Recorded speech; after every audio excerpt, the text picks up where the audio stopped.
Some people might argue that Halo has been successful for a much shorter amount of time since it's existed than it has been a failure since 343 has taken over and now rebranded as Halo Studios. Now, I think that there's some debate in that conversation. Obviously, 343 has backed quite a few W's in the past 14, 15 years now, obviously, but I think they've caught far more L's and bigger ones as well, including one of the biggest infamous video game flop launches and disasters known in video game history, Halo MCC.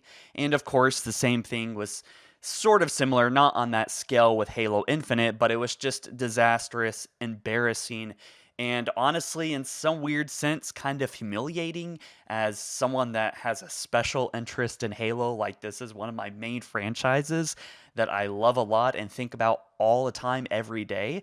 And, I carry that almost sense of shame or embarrassment because it's like, people scoff almost when you say that you're a Halo fan. Like, oh, I know that niche game. It's not even as popular as indie games. So, look, I don't want to go on a huge rant. I was recently called the complaint guy on YouTube as far as Halo content creators, which honestly, I think I have good reason to, guys. I've been here since 2011. Not to make this about me, but it's weird because I've been doing Halo follower for a longer time than Halo has existed before I started YouTube. So I've been here for like 14, 15 years, which is just crazy to think about. But with that being said, I'm very eager to see what happens and to be, a little bit optimistic. Unreal Engine in of itself, I believe, might be the saving grace. At least it has the potential to be. It fixes a lot of the avoidable issues that the franchise was suffering with since really day one. Halo 4,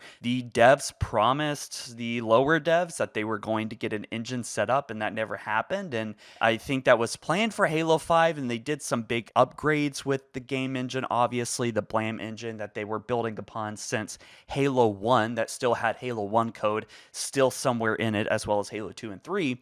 But with Unreal Engine, it really is a beginning of some kind of new story, right? And you could say it's capitulation into just the mainstream video game, Unreal Engine. Everything's got to be on Unreal Engine. But quite frankly, I think this is for the best, especially when it comes to studios that cannot or are not willing to hire full-time engineers to develop sturdy, stable engines as Slipspace Engine was supposed to be. Even though it's very powerful in some sense, I think honestly we should just get rid of it. This Halo Combat Evolved remake might just be getting a trailer here soon this summer, possibly.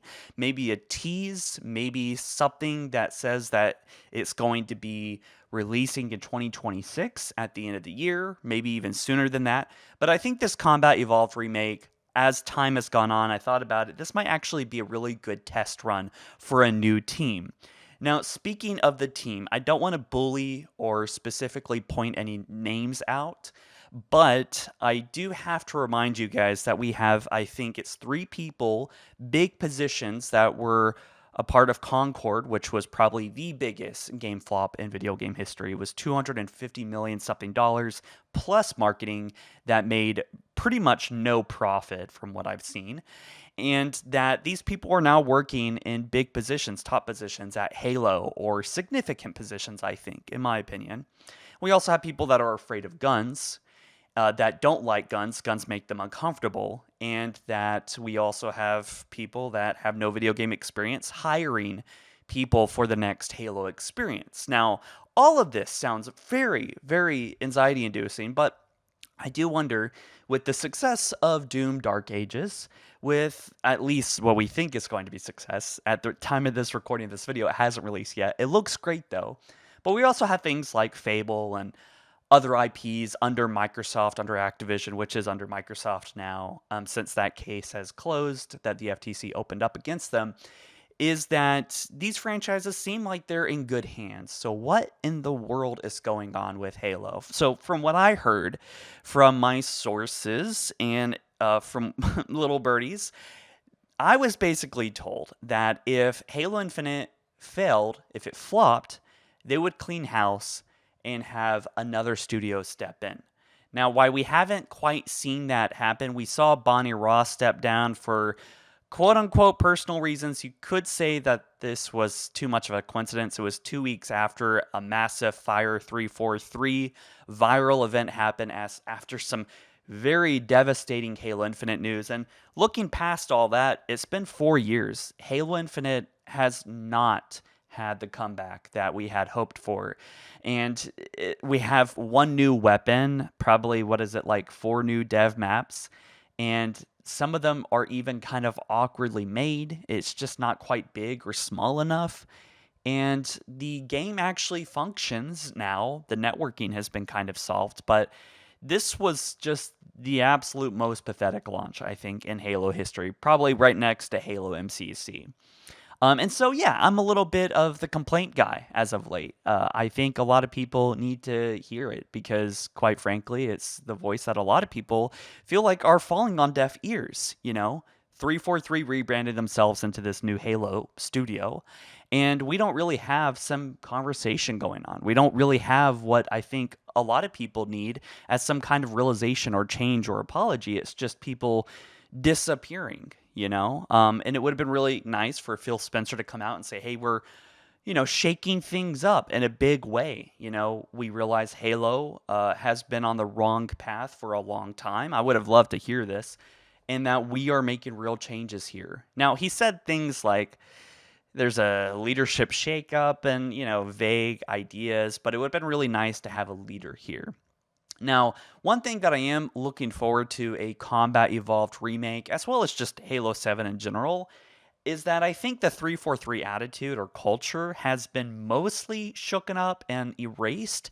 I don't know what comes next, but it looks like things like the Flood are coming back. That was like low-key confirmed because they had Flood assets, and they said it wasn't a tech demo because tech demos only have stuff that isn't going to be made, but this stuff is, or that's going to be used rather.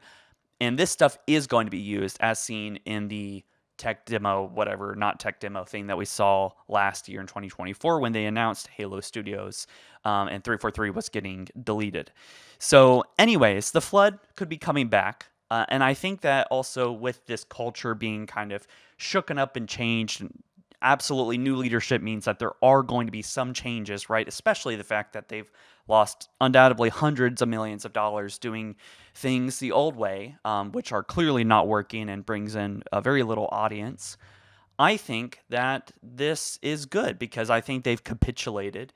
They have to actually look at what people want because there's no one really left to play or to extract wealth from. They need to actually listen to people, playable elites, more players online, a complete launch, working multiplayer, things like that, a campaign story where you don't butcher one of the main characters into be a mass murderer. But you know what? I will say Bungie did plan that originally from what I understand.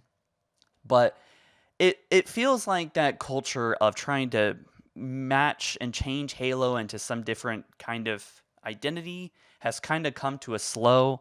I think they've found some footing with the Banished. The Banished have been likable enough, and I think that they need to stop cutting story threads because there's like 1,000 open story threads right now, and half of them have just been completely ignored or erased in the most laziest way possible. Examples like Jewel Madama, Locke, the Infinity, although these could be things that they explore in Halo 7. Obviously, Halo Infinite is a reboot to some sense. But if they could just marry themselves to what they did here with the gameplay mechanics and tell a good story moving forward based off Halo Infinite story, but like actually commit to it, they might just land on their feet and have a good game on their hands, assuming that the next Halo game doesn't have all these issues. And I think that most of these issues were tied to the engine or management of the engine or, hiring contractors, right, that were not there to manage the engine when they faced technical debt, right? I think the big lesson that Microsoft should take from all this is do not hire very important people building the establishment of your engine and then have them leave after 6 months, and then have them nowhere to be found to like do troubleshooting or fixing. That was a massive one. I know it's kind of a boring topic to think about, but the fact that that's gone is really good. Now I'm just looking at the leadership and people here, but anyways, that's today's rant. Let me know what you guys think. What do you think Halo 7 absolutely needs to be successful? Maybe we'll talk about some of the comments in the next video. I'll catch you guys in the next one soon. Peace.